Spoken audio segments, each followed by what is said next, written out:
आप सभी सनातनियों ने रामायण अवश्य पढ़ी या देखी होगी। जब भगवान राम जी के छोटे भाई लक्ष्मण जी को रावण पुत्र इंद्रजीत नागपाश में बांध देता है, तब श्री हनुमान संजीवनी बूटी लाते हैं, जिससे लक्ष्मण पुनः जीवित हो जाते हैं। तो आज हम लोग इस वीडियो में यही जानेगी कि जिस संजीवनी बूटी से लक्ष्मण जी जीवित हो गए थे, क्या आज कलयुग में भी संजीवनी बूटी का अस्तित्व है, और यदि है तो यह बूटी आज किस पर्वत या जंगल पर है, और क्या यूट्यूब पर दिखाई देने वाला यह पौधा ही संजीवनी बूटी है।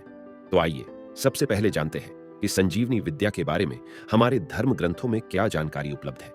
बताया जाता है कि दैत्य गुरु शुक्राचार्य को मृत संजीवनी विद्या का ज्ञान था, जिसकी सहायता से वे युद्ध में मारे गए दैत्यों को फिर से जीवित कर देते थे। इस विद्या को सीखने के लिए गुरु बृहस्पति ने अपने एक शिष्य को शुक्राचार्य का शिष्य बनने के लिए भेजा। उसने यह विद्या सीख ली थी, लेकिन शुक्राचार्य और उनके दैत्यों को इसका जब पता चला तो उन्होंने उसका वध कर दिया। रामायण में उल्लेख मिलता है कि जब राम रावण युद्ध में मेघनाथ आदि के भयंकर अस्त्र प्रयोग से समूची राम सेना मरणासन्न हो गई थी, तब हनुमान जी ने जामवंत के कहने पर वैद्यराज सुषेण को बुलाया, और फिर सुषेण ने कहा कि आप द्रोणगिरि पर्वत पर जाकर 4 वनस्पतियां लाएं।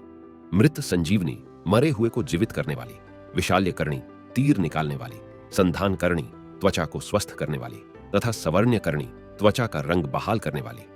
हनुमान बेशुमार वनस्पतियों में से इन्हें पहचान नहीं पाए तो पूरा पर्वत ही उठा लाए। इस प्रकार लक्ष्मण को मृत्यु के मुख से खींचकर जीवन दान दिया गया।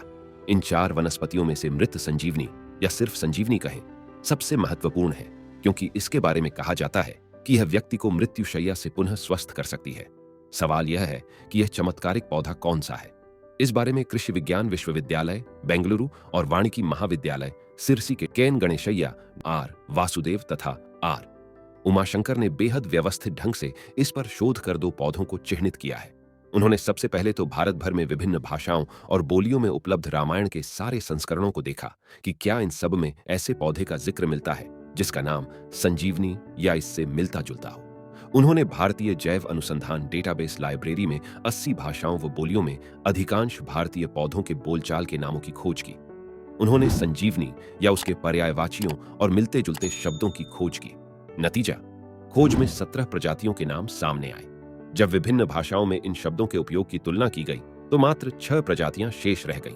इन 6 में से भी 3 प्रजातियां ऐसी थीं जो संजीवनी या उससे मिलते जुलते शब्द से सर्वाधिक बार और सबसे ज्यादा एकरूपता से मेल खाती थी। क्रेसा क्रेटिका, सिलेजिनेला ब्रायोप्टेरिस और डेस्मोट्राइकम फिम्ब्रिएटम। इनके सामान्य नाम क्रमशः रुदंती, संजीवनी बूटी और जीविका हैं। इन्हीं में से एक का चुनाव करना था। अगला सवाल यह था कि इनमें से कौन सी पर्वतीय इलाके में पाई जाती है जहां हनुमान ने इसे तलाशा होगा। क्रेसा क्रेटिका नहीं हो सकती, क्योंकि यह दक्खन के पठार या नीची भूमि में पाई जाती है। अब शेष बची 2 वनस्पतियां। अब शोधकर्ताओं ने सोचा कि वे कौन से मापदंड रहे होंगे जिनका उपयोग रामायण काल के चिकित्सक औषधीय तत्व के रूप में करते होंगे। प्राचीन भारतीय पारंपरिक चिकित्सक इस सिद्धांत पर अमल करते थे कि जिस पौधे की बनावट प्रभावित अंग या शरीर के समान हो, वह उससे संबंधित रोग का उपचार कर सकता है।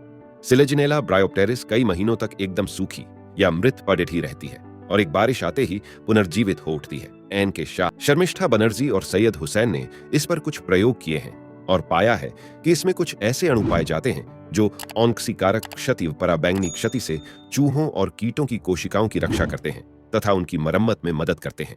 तो क्या सिलेजिनेला ब्रायोप्टेरिस ही रामायण काल की संजीवनी बूटी है? साथियों, सच्चे वैज्ञानिकों की भांति गणेशैया व उनके साथी जल्दबाजी में किसी निष्कर्ष पर नहीं पहुंचना चाहते। उनका कहना है कि दूसरे पौधे डेस्मोट्राइकम फिम्ब्रिएटम का दावा भी कमतर नहीं है।